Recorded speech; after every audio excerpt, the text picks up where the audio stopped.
I'm Will, and welcome to Will's Digitals, your home for everything Photoshop and composite art. Today we're going to do a breakdown of one of my pieces called Peaceful Harbor.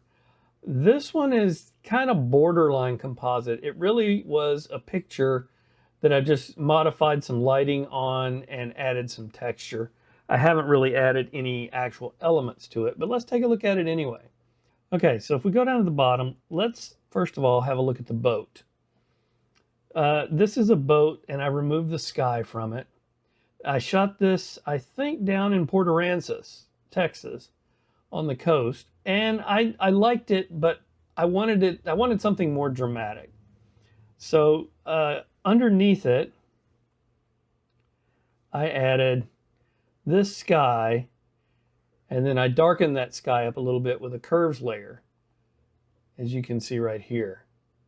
So I just pull down the midtones and the highs into the lows to give it a darker feeling. Then I did some coloring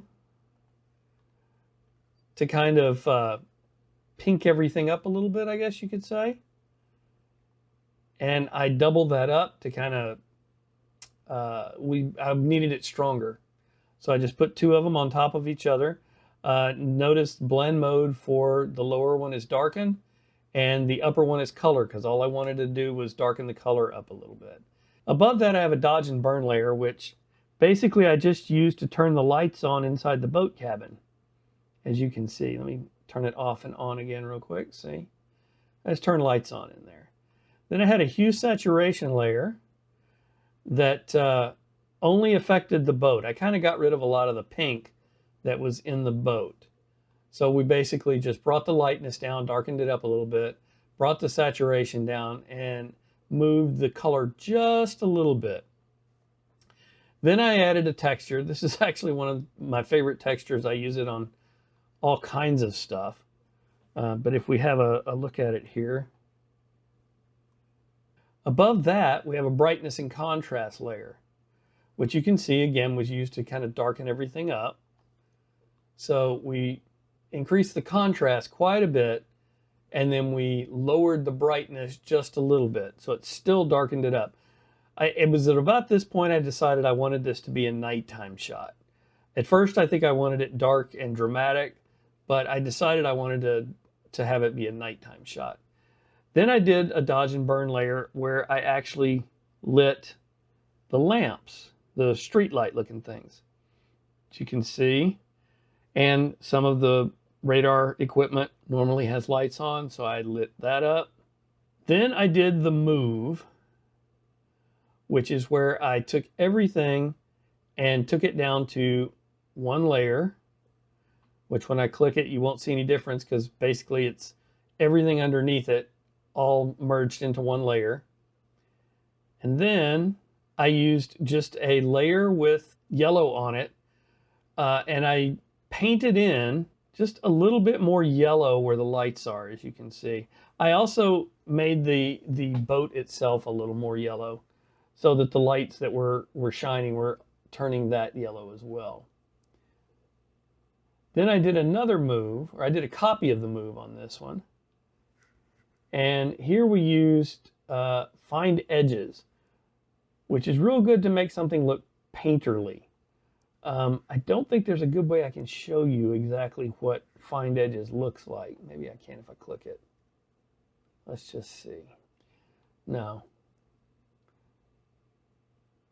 So basically find edges kind of goes through and makes it look like a coloring book. And if you notice, I've changed it to darken because it will make it look like a coloring book and it'll turn everything else wild colors. I didn't want the wild colors, I just wanted the coloring book lines. Okay, so up here we made another copy of it and we did finishing touches, which we've got, this was only applied to, okay, so it got to be a little much, if you notice, on the surface of the boat mainly. So if I enable it again there, you can see I got rid of it on the surface of the boat. But we did an oil paint filter.